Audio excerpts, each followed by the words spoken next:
اعوذ باللہ من الشیطان الرجیم بسم اللہ الرحمن الرحیم عزیز طلاب و طالبات السلام علیکم۔ آج ہم 10ویں جماعت کے اردو سبجیکٹ میں ہمارا جو موضوع ہے وہ ہے ہمدم کشمیری کی غزل نمبر 2 کا دوسرا حصہ۔ تو آج ہم ان اشعار کی تشریح کریں گے۔ تو جو شعر ہمیں آج پڑھنا ہے غزل نمبر 2 کا وہ ہے چھا گیا تھا شہر پر افسوں کوئی، چاند جب نکلا کوئی چھت پر نہ تھا۔ تو عزیز طلباء و طالبات، یہاں پر افسوں شاعر نے استعمال کیا لفظ افسوں، اس کے معنی ہیں جادو۔ افسوں کہتے ہیں جادو کو۔ تو چھا گیا تھا شہر میں افسوں کوئی، چاند جب نکلا کوئی چھت پر نہ تھا۔ تو اس شعر میں بھی شاعر اصلی کرب کی ترجمانی واضح انداز میں کرتے ہیں۔ اصلی کرب یعنی کہ موجودہ دور کی ترجمانی۔ شاعر ہمدم کشمیری اس شعر میں موجودہ دور کی ترجمانی کرتے ہوئے فرماتے ہیں کہ چاند نکلا تھا، چاند تو نکلا تھا، لیکن چھت پر چاند اور چاندنی کا لطف اٹھانے والا کوئی موجود نہ تھا۔ لیکن جب چاند نکلتا ہے تو اس کا لطف انسان باہر ہی اٹھاتا ہے، چھت پر جا کر اٹھاتا ہے۔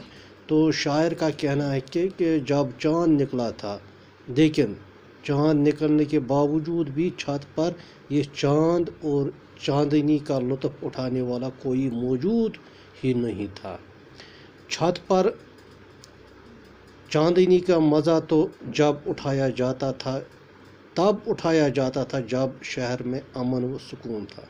یعنی کہ شاعر کے مطابق چاندنی کا مزہ تب اٹھایا جا سکتا ہے جب شہر میں امن و سکون ہوتا اور خوف و ہراس نہیں ہوتا تھا۔ لیکن اب تو شہر پر نہ جانے کیا جادو ہو گیا، چونکہ اب تو ہمارے شہر میں کیا جادو ہو گیا کہ زندگی کے آثار رہے ہی نہیں رہے۔ ہر طرف بے امنی ہے، سکون ختم ہو چکا ہے۔ اب خوف و ہراس کی وجہ سے چاند نکلنے پر بھی کوئی چھت پر آنے کی جرات نہیں کرتا ہے۔ حالات تو شہر میں ایسے بنے شاعر کے مطابق کہ چاند نکلنے پر بھی یہ چاندنی دیکھنے کے لیے کوئی بھی چھت پر نہیں آتا، کوئی بھی انسان چھت پر آنے کی جرات نہیں کرتا۔ ایسے حالات شہر میں ہیں۔ حالانکہ ہر ایک کی خواہش ہوتی ہے کہ میں چاند دیکھوں، چاند کی چاندنی دیکھوں، اس کا لطف اٹھاؤں، اس کا مزہ لے لوں چھت پر جا کر۔ لیکن شاعر کے مطابق ہمارے شہر میں ایسی بد امنی ہے، ایسا خوف و ہراس ہے کہ چاند نکلنے کے باوجود بھی کوئی یہ جرات نہیں کرتا ہے کہ وہ چھت پر جائے، چاند دیکھے اور چاند کی چاندنی سے لطف اٹھائے۔ تو یہ تھا اس شعر کی تشریح جو میں نے آپ کو پڑھا تھا شعر۔ تو اس کے بعد جو اس غزل کا آخری شعر ہے وہ ہے ایک صدا گونجی مقام میں دیر تک، کیا تھا یہ ہمدم کوئی در پر نہ تھا، کیا تھا یہ ہمدم کوئی در پر نہ تھا۔ در ہم کہتے ہیں دروازے پر، در کہتے ہیں دروازے کو۔ تو شاعر کے مطابق یعنی کہ شاعر اس میں بھی اصلی کرب سے بھرپور اس شعر میں شاعر اپنے آپ سے مخاطب ہو کر فرماتے ہیں، یعنی کہ موجودہ دور کے حالات دیکھ کر شاعر اپنے آپ سے مخاطب ہو کر فرماتے ہیں کہ مکان میں دیر تک کوئی چیختا رہا، یعنی مکان میں کوئی آواز آتی رہی، کوئی دیر تک آواز دیتا رہا، چیختا رہا، بظاہر تو دروازے پر کوئی دکھائی نہیں دیتا۔ جب ہم نے دیکھا، اندر جھانکا تو دروازے پر ہم نے کوئی دیکھا ہی نہیں، یہ شعر بلکہ یہ پوری غزل کشمیر کے حالات کی ترجمانی کرتی ہے، چونکہ اگر اس غزل پر ہم دیکھیں گے، اس کی تشریح پر دیکھیں گے تو یعنی کہ ان اشعار کی جو غرض غایت ہے شاعر کی، دراصل یہ کشمیر وادی کشمیر کے حالات کی ترجمانی کرتے ہیں ہمدم کشمیری ان اشعار میں۔ یعنی دروازے پر کوئی موجود نہ ہونے پر بھی گھر کے اندر چیخیں گونج رہی ہے، یعنی کہ کوئی دروازے پر موجود نہیں ہے پھر بھی اندر سے چیخیں آ رہی ہے، نہ جانے اندر کیا کچھ ہوا ہے۔